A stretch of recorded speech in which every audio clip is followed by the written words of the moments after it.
Hi, my name is Rigpa Shunya, and I'll be presenting the teachings on enlightenment. It's an inner journey, and on this pathway, first we need to understand the state of ego personality layer of mind, because this is the most surface layer which is programmed in us by society and culture, and most of us remain trapped in this state. The second layer of mind, transcending ego personality layer of mind, is the state of consciousness. Now these terms, they are not universal, and I am using the word consciousness, which means to be conscious of ego personality layer of mind. So that's how I'm using this term. Beyond consciousness layer of mind is the emptiness or shunyata essence of mind. I will request you to pay attention to the terms I'm using very carefully. So to repeat, the first layer of mind is ego personality. Transcending ego personality is the consciousness layer of mind, which means to be conscious of the ego personality. Beyond that is the essence of mind, the term essence of mind, which is also known as shunyata, which is a teachings that our great teacher, the Buddha, presented. Beyond that is the teachings of uniting emptiness or shunyata and appearances, and finally revealing wakeful nature of mind, also known as clear light or Rigpa. And from here on, instead of using the term enlightenment, I will be using the term Rigpa or wakeful nature of mind or clear light, which for me is the same as enlightened nature of mind.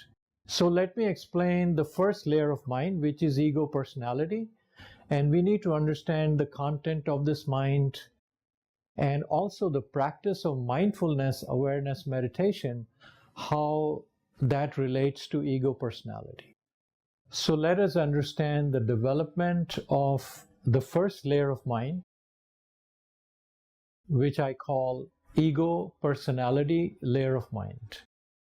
And this state of mind is programmed in us by society and culture. When a human being is born, he or she is a physical body with biochemical functions. And the nucleus of the ego, the I, has not emerged yet. So let us give this human being a name, Matthew. At 4 months old, there is no Matthew. It is only a physical body with biochemical functions. So if you call him Matthew, he won't respond. And even if he does respond, it will be curiosity of sound, but it won't be that somebody is calling him as Matthew. But somewhere around 6 to 8 months, the nucleus of the ego, the I, emerges. Now if you call him Matthew, he will look and smile because the ego personality has started to emerge. After that, the society that Matthew is in, the culture that he's exposed to, the parental influence, if the parents are involved in some religious or some other philosophy, the academia, his own life experiences, and what have you, all of these will influence the development of the ego. So by the time Matthew is 18 years old, he has a fully developed ego personality layer of mind, which is programmed in him.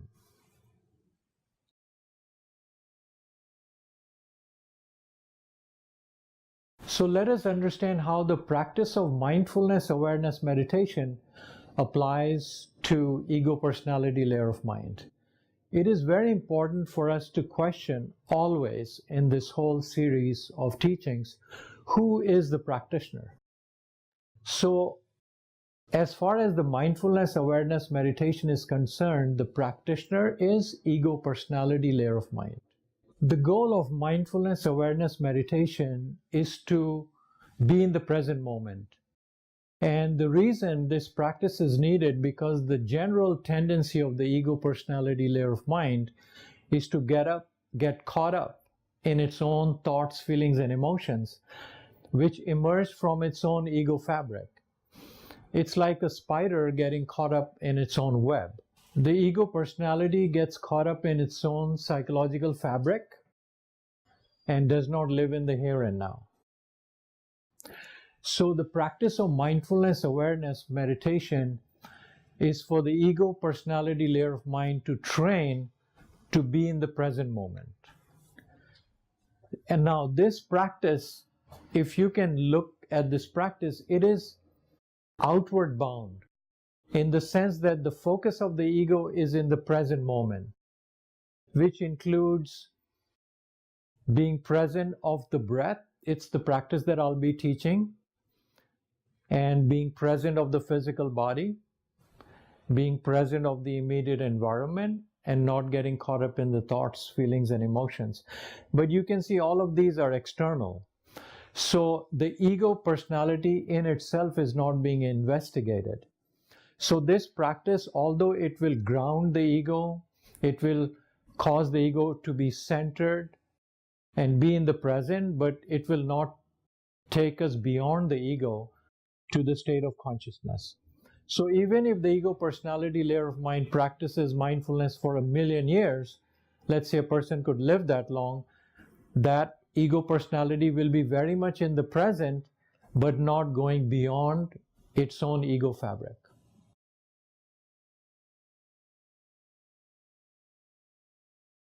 So let us learn the practice of mindfulness awareness meditation. This practice, I cannot explain how valuable it is.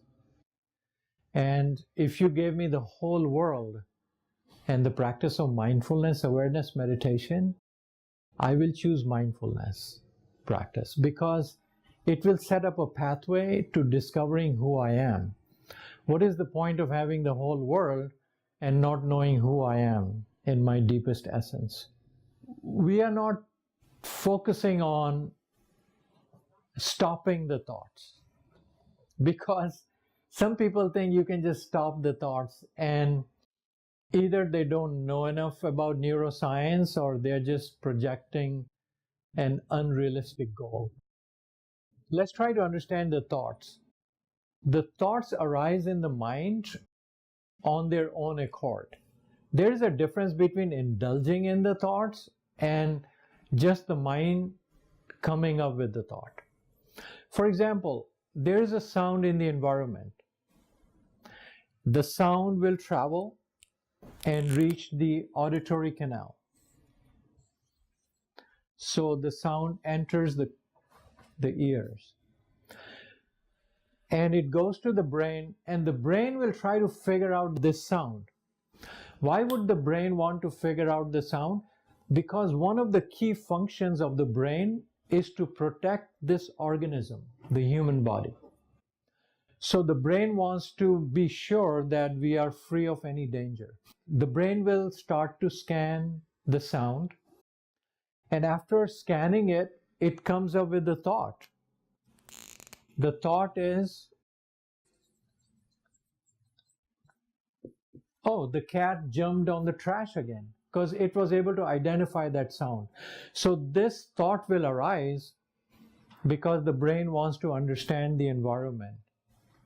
So now here's a different matter. Once the thought arises that the cat jumped on the trash again, we can indulge, and that's a different matter.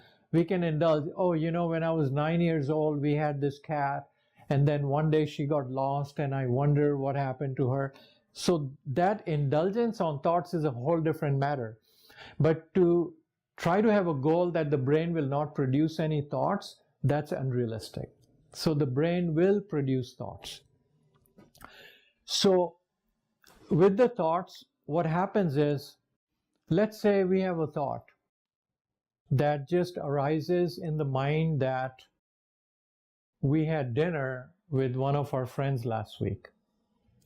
So during meditation, when this thought arises, we will simply label this thought as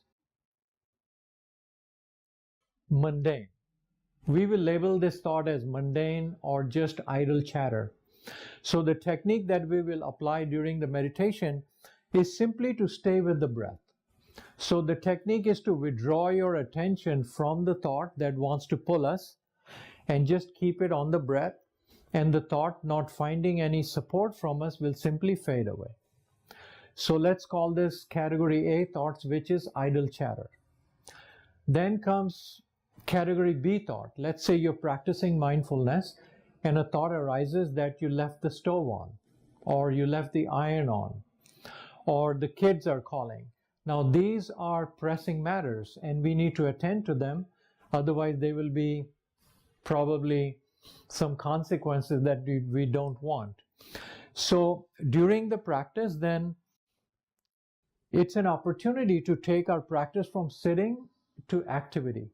So we will get up in awareness and we will be aware of our physical body, the breath, the environment, and we will walk in awareness and see if the stove is on. And if it is on, we will turn it off and then come back in awareness to our meditation seat. So this was a nice opportunity that we could apply the practice to the next step, which is 1B, carrying the practice from sitting to activity. Now, category C thought. Category C thought arises and it totally engulfs us, which is what was taking place with me before I learned the practice, or when I was learning the practice. I was totally caught up in the thoughts, which means I was not aware of my breath, my body, my environment. I was in la la land. And this happens to us sometimes, or we see somebody crossing the street and the traffic is coming, but they are so caught up in the thoughts that they are totally oblivious till the car honks, and then they suddenly come back to the present moment. So let's call it category C thought, which manages to sweep us away. When this happens, we will simply label it as thinking and come back to the present moment. So let me explain the reason for labeling it as thinking. It is important to understand that the teachings that I'm providing are based on my own experience. So I stand behind and take responsibility for these teachings. So it's not like a philosophy that I read it somewhere and I'm presenting it. And every step of the way is based on my own experience. So this that I'm explaining about the labeling is also based on my own experience. What I noticed in the beginning of the practice is that in the beginning, my mind, ego mind, was divided into two segments. There was the watcher and there were the thoughts. So let's call it the first watcher.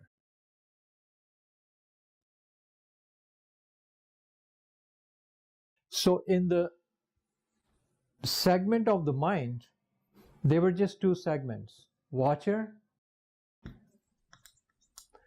and thoughts. You can also add thoughts, feelings, emotions. And then there's the watcher, which is the meditator. After sometimes, somewhere around 6 months of labeling, every time I would get caught up in the thoughts, I would label it that I was caught up in thoughts like thinking and then come back to the present. So what the labeling does is, what it does, it kind of works like a sword. It cuts through the chain of getting caught up in the thoughts and perpetuating that. So as soon as we label it as thinking, that process stops, and then we come back to the breath and we are in the present moment. After about 6 months, I noticed that the thoughts were arising, and the first watcher, which is also the labeler,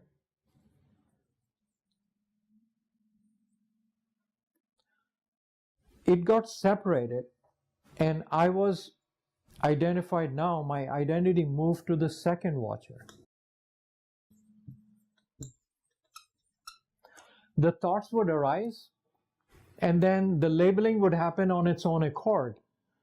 So the thoughts and the labeler is taking place, and so I was one step beyond that. So let's call it the second watcher. So the labeling that which I was doing previously now has started to take place on its own accord. The reason is this. I would like you to understand this. According to the science of neuroplasticity, whatever we are doing, our thoughts, our feelings, our emotions, they are not so innocent. The brain is actually learning that. So as we label it, the brain is learning to do that. So brain is able to also identify getting caught up in the thoughts and then do the labeling on its own accord. Let me just go further and explain something about the neuroplasticity. Let's say there's a person with bipolar illness. And for this person, he or she gets episodes of anger 10 times a week. And let's say for anger, this is the neurotransmitter pathway that runs in the brain. So this person gets angry 10 times a week, which means that this pathway is becoming more and more stronger in the brain. Because now not only is he angry in the mind, he's actually training his brain to support anger. So according to the science of neuroplasticity, the brain is getting trained with every thoughts, feelings, and emotions. So they are not so innocent. We actually need to take personal responsibility of our thoughts, our feelings, our emotions. So I'm going a little bit ahead here, but let's say this person learns the process of consciousness, which is the second practice, which is to be aware of the emotion. And this is the pathway of being conscious of anger. So every time the person becomes angry, he tries to observe his anger, meaning be conscious of anger. So now, according to the neuroplasticity, this pathway is becoming more and more stronger. And because he's not supporting anger anymore, this is becoming weaker and eventually will fade away. So this is the pathway of the science of neuroplasticity, that the brain is always learning our behavior from our behavior. So getting back to the watcher, what I noticed is after like 6 months, the thoughts would arise, and then the labeler, which was my job before, was taking place on its own accord because the brain had learned to do that. So then I moved to the second watcher. And this process, in my case, went on to the fifth watcher.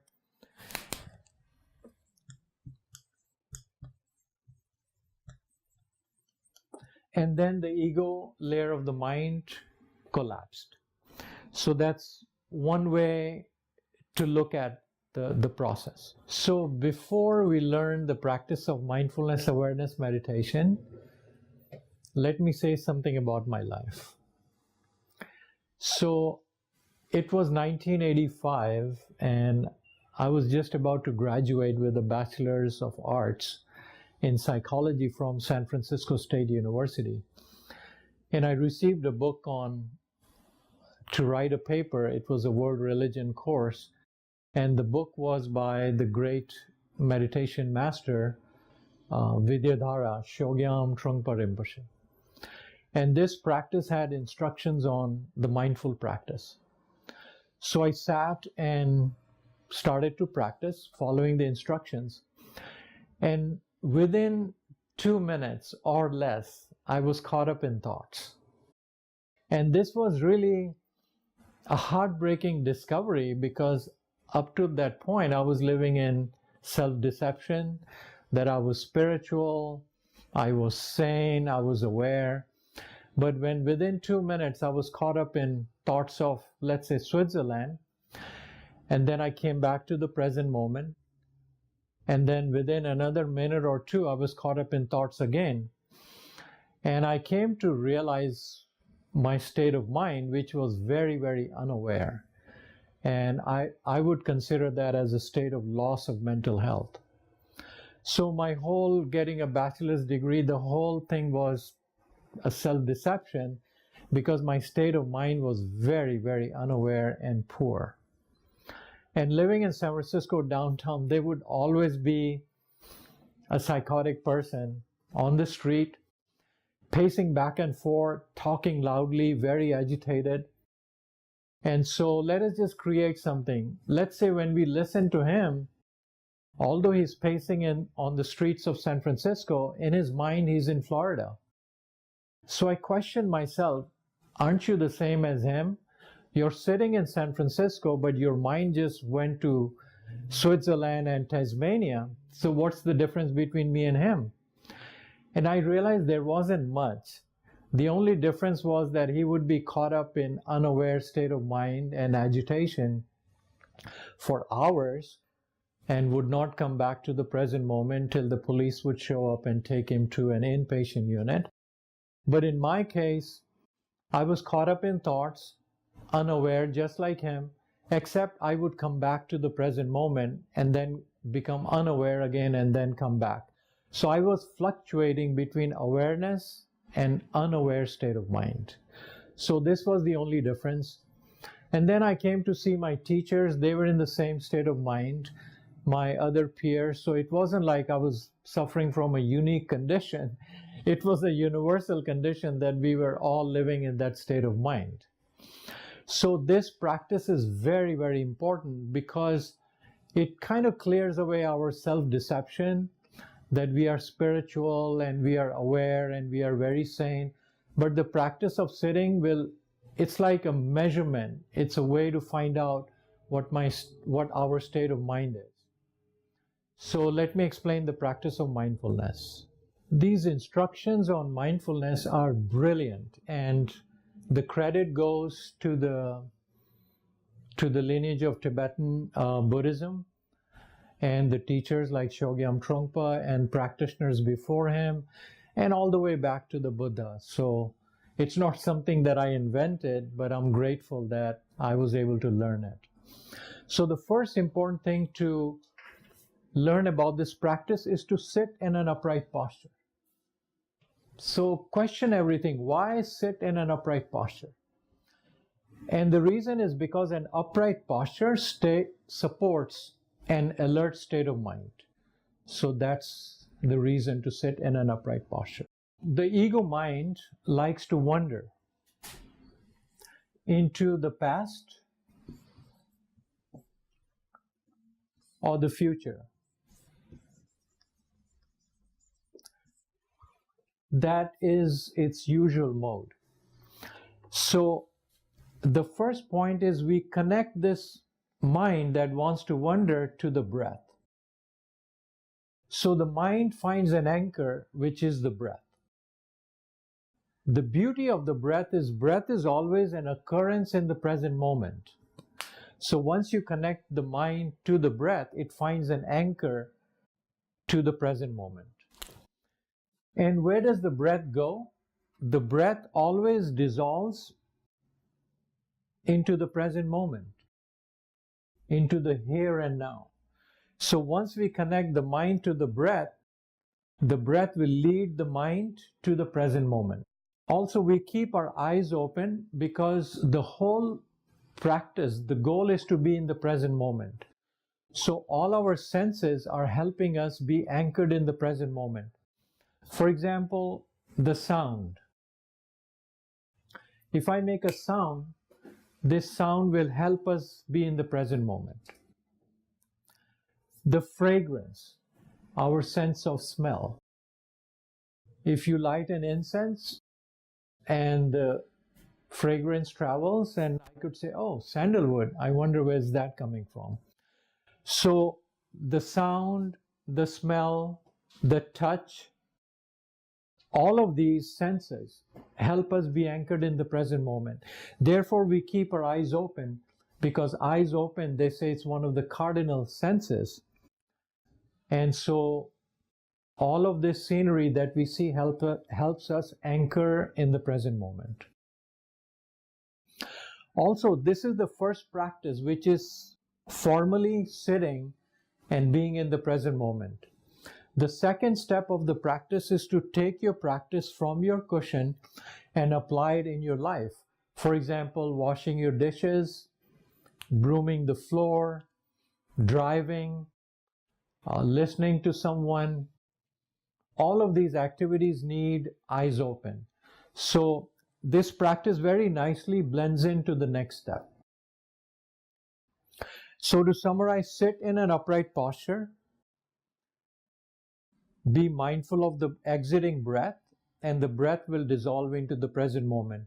Let's try to understand the breath. We are focusing on only the exiting breath. So let's say I take 10 breaths in 1 minute. So in 1 hour, I will be taking 600 breaths, in and out, both. So you are being aware of only the exiting breath, which are 300 breaths. To keep awareness of every out breath, which is 300 events in an hour, will take a lot of alertness. So the practice will add alertness to your mindfulness, which is, let me explain it. For example, a deer in the forest is grazing. He or she is aware. But then there's a little bit of rustle of the leaves, and you will see now that the deer is not only aware, but alertly aware.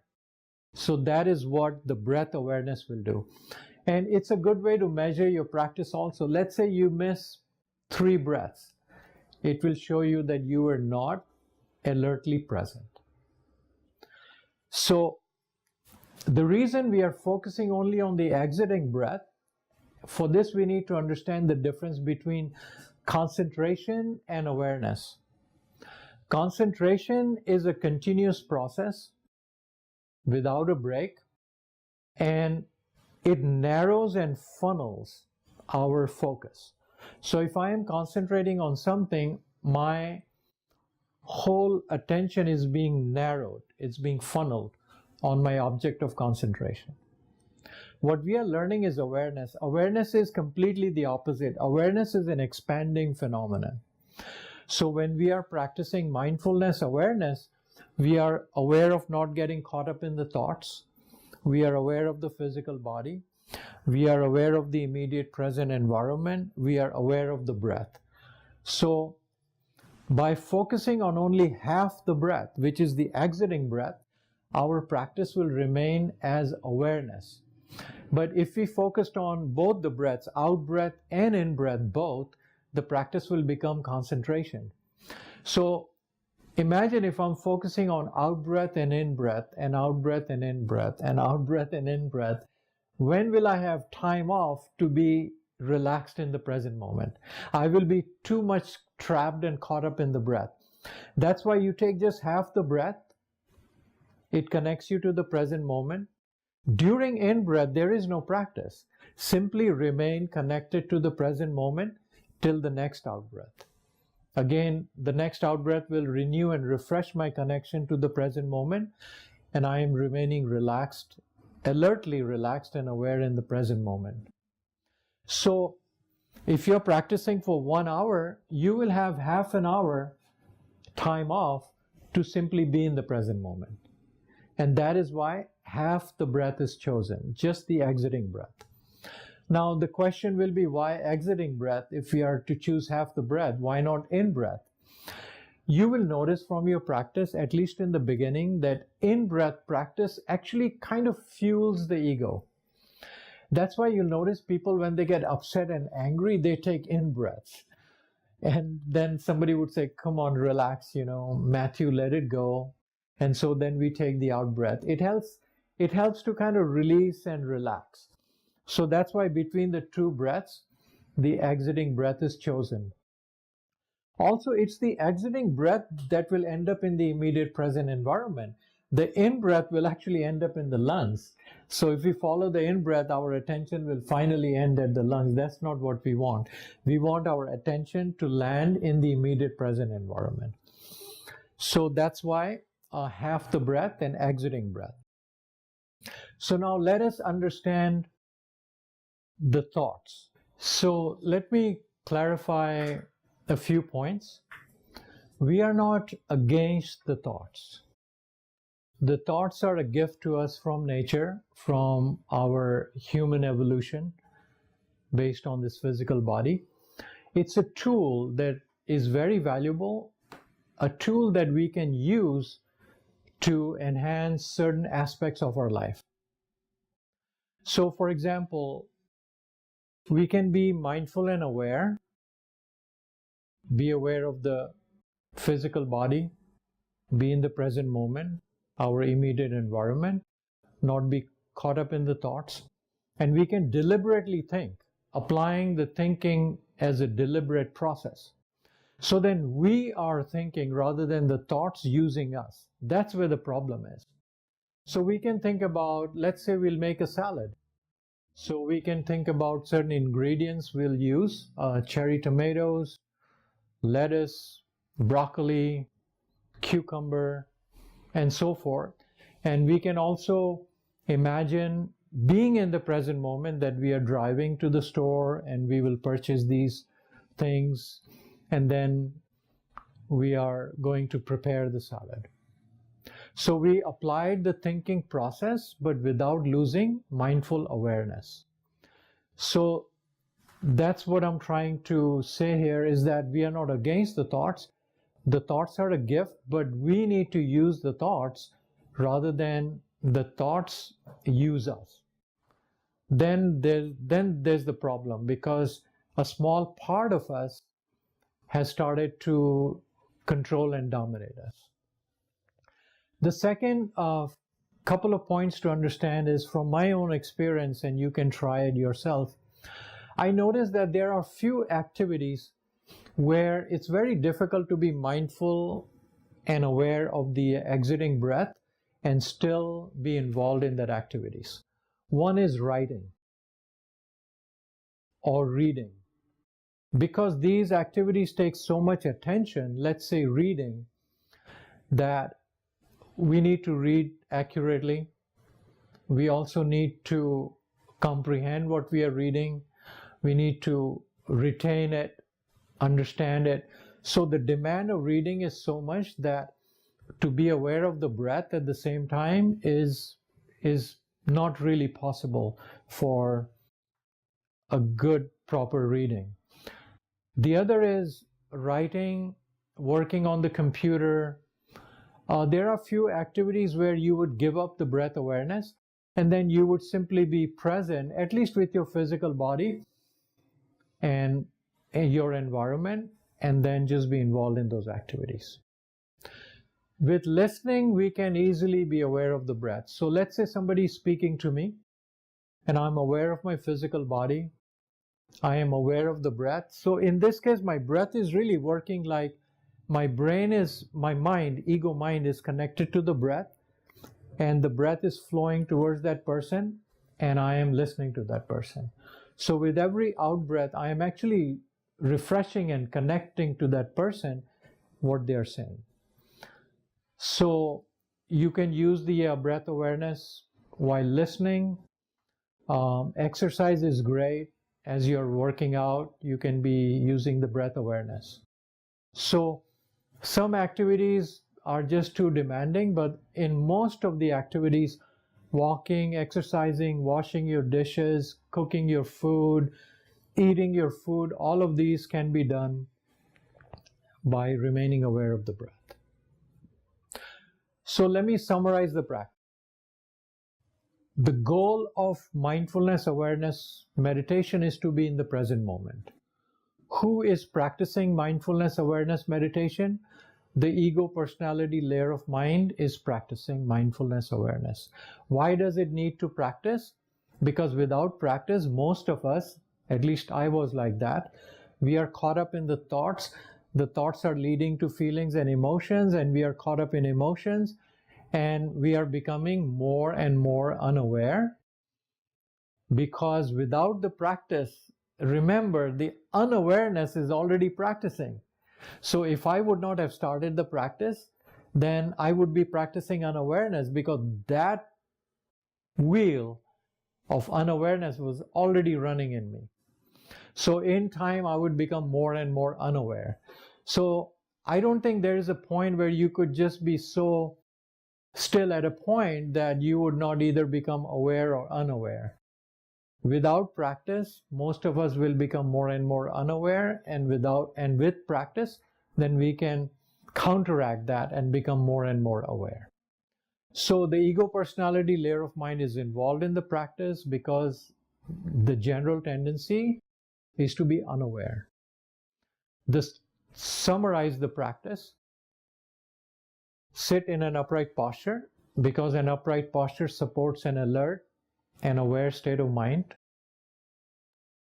The mind wants to wander. Give it an anchor, the exiting breath.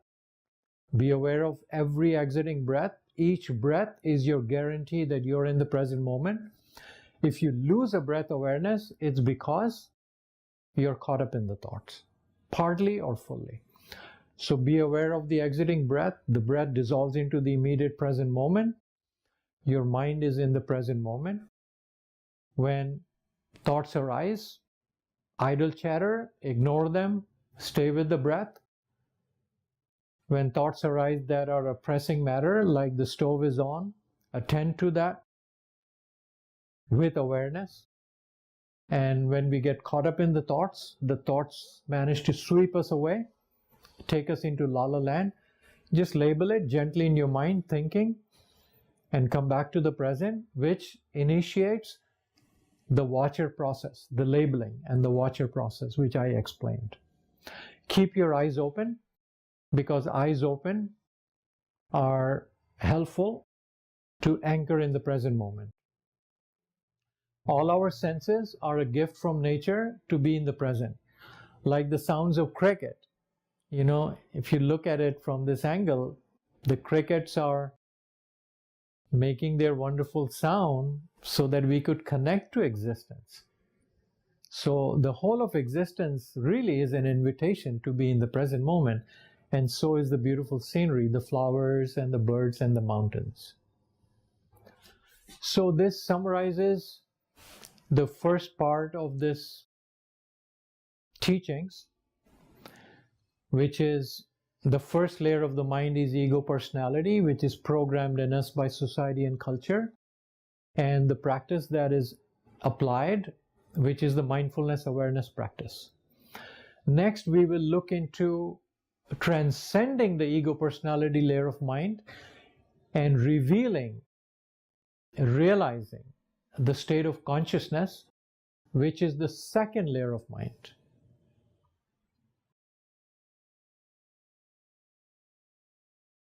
How long will you practice? Like each session? I started with 20 minutes. And I remember that 20 minutes was a long time in the beginning. I would be, stealthily looking at the clock. It must be 20 minutes, and it would be like 7 minutes, 11 minutes, 14 minutes. So start with 20 minutes. That's just a recommendation. You can, practice less or more. But the main point is try to increase the practice.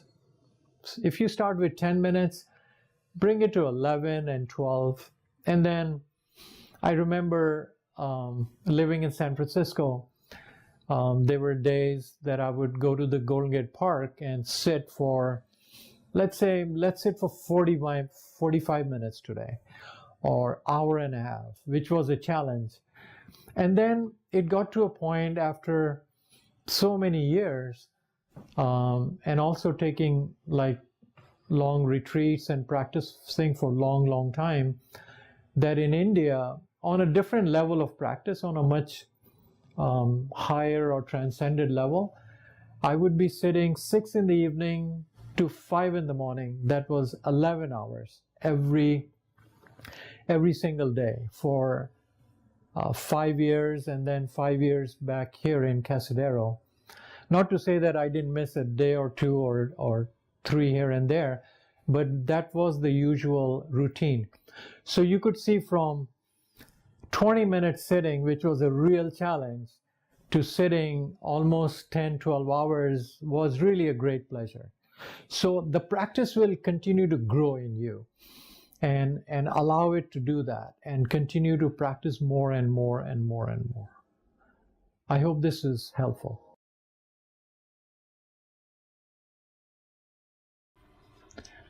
The ego personality layer of mind goes through a lot of adjustments. For example, this was a particular knowledge, and so the ego experiences something different. So then it replaces this with this new knowledge. Or a lot of times, people are addicted to a certain substance. So let's say there's a person who's addicted to meth or alcohol. And so this person gets rid of this addiction and adds something different. Let's say exercise. Now the person is into good organic food and exercise. So these kinds of adjustments continuously take place in the ego as it learns and goes through different experiences. But essentially, the ego does not transform or transcend itself.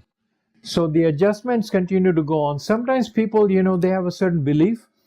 So this person believed in a certain teachings or philosophy or religion, and then they decided, that is not right, and they add a different belief or a different philosophy. So these kinds of adjustments continuously take place, but what I am speaking about is the pathway to transcend the ego.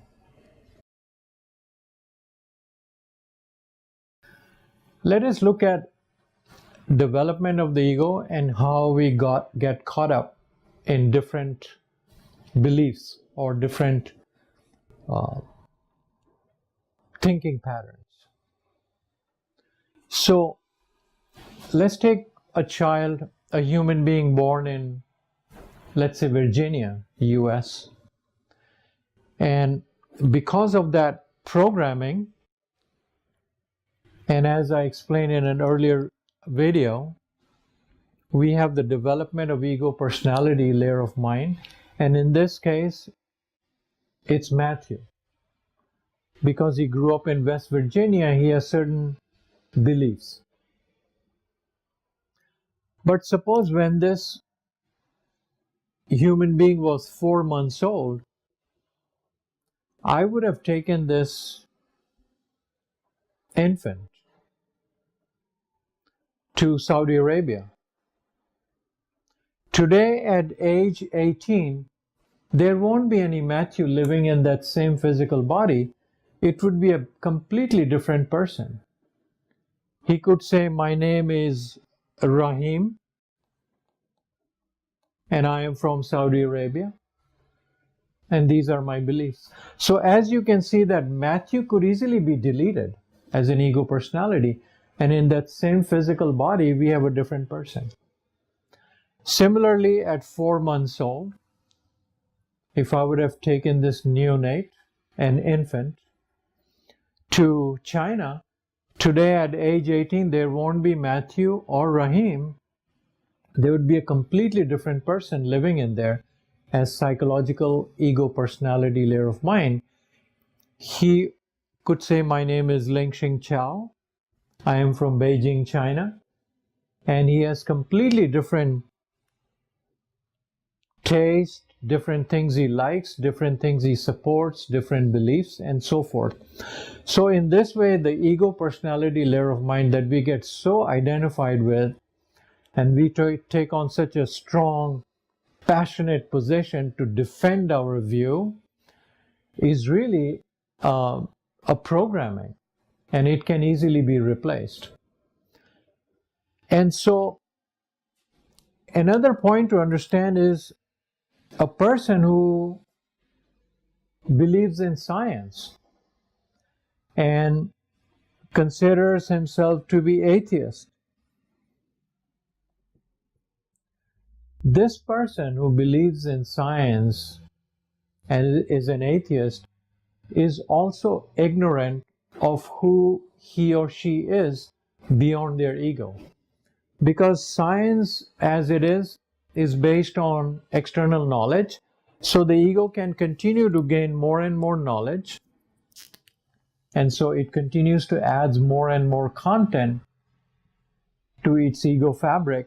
But this is not transcending the state of ignorance. And so in this way, just as different people are caught up in different beliefs, the scientist who has not explored who he or she is beyond the ego is also stuck in a certain ignorant state of mind. The next thing to understand is when we get programmed from childhood based on different religion and philosophy, what really are we doing? Let's say a person, a human being, grew up in India and is a Hindu. Why? Because of the programming. So let's give him a name, Sanjay. Sanjay grew up in India in a Hindu family, is a Hindu. And let's say it was a Brahmin family, believes he's a Brahmin, superior than other people, because it was programmed in him. And so when Sanjay will read, let's say, the Gita, he will find Gita to be very true. Why is he finding the Gita to be very true? Basically, the book is verifying his beliefs. So when he says the Gita is the true book, he is really saying my ego is right. Similarly, a person who is, let's say, reading the Bible and finds the Bible to be true because he or she was programmed into a Christian tradition, is really saying that my ego is right because everything that the Bible says, verifies my beliefs. So in this way, we use the religions to really support and verify and solidify our ego rather than transcend the ego. And let's take another example here. Let's say here's a person who grew up in a family and was programmed into being a Muslim. So he reads the Quran, or she, and finds the Quran to be 100% accurate because everything the Quran is saying is in accordance to this person's beliefs. So again, this person is saying that my ego is right because the Quran is saying everything that I believe in, so it is the truest book. And each of these people will find a different book to be totally untrue, doesn't make any sense, and so forth. So in this way, people reinforce their ego. And finally, we have an atheist who has his beliefs based on the experiments of science, which are external, just basically exploring, manipulating the physical phenomenon based on our limited instrument called physical body and limited instrument called our human brain. And so this person is also trapped in the state of ignorance, not knowing who he or she is beyond the ego. So in this way, this ego prevailing game is very universal on our planet, and we cannot find harmony with each other. Just like these people, do you think they'll find harmony with each other? At best, they can only tolerate each other. with much difficulty, and they will be on the verge of losing that tolerance. But a person of consciousness, let's say all of these people, a Muslim, a Hindu, a Christian, and an atheist, they all become conscious. They transcend their ego, which means they use their ego as a stepping stone, as practice material to become conscious. So a Hindu uses his Hindu ego to become conscious. A Muslim uses his Muslim ego to become conscious. A Christian uses his Christian ego to become conscious. An atheist uses his atheistic beliefs to become conscious. As consciousness, they are the same. Because consciousness has no beliefs. It's simply a conscious state of mind. We have transcended the differences of the ego. So if we are really looking for harmony on this planet, as collective human beings, we need to rise from ego to consciousness. And it is in consciousness that we will find harmony with each other. And there is plenty of evidence of centuries that religions have not brought us any harmony. And we don't need more evidence. So to me, the answer is to rise in consciousness, and we need to start with ourselves. An additional point I would like to say is, for any species, the purpose of life would be to blossom to one's full potential. And as human being, our full potential, at least on a very basic level, is to rise from ego to consciousness. And yes, there are higher states like Shunyata and so forth. But in my lifetime, if enough people can rise from ego to consciousness, forget about Shunyata and all these Dzogchen teachings. I would find, it's just awesome and amazing. So, as collective human beings, let us try to teach each other to rise from ego to consciousness and fulfill our full potential, which is already in us. The main point is, it's important for us to think that the religions or the philosophy that we are following, is it helping us rise, transcend the ego? Is it helping us rise above and become more and more conscious? Or is it keeping us trapped in the ego? And it's a question that, we should address and ask ourselves. That I've been practicing this particular teachings and philosophy for all these years. Is it helping me rise above the ego? I hope you find this helpful.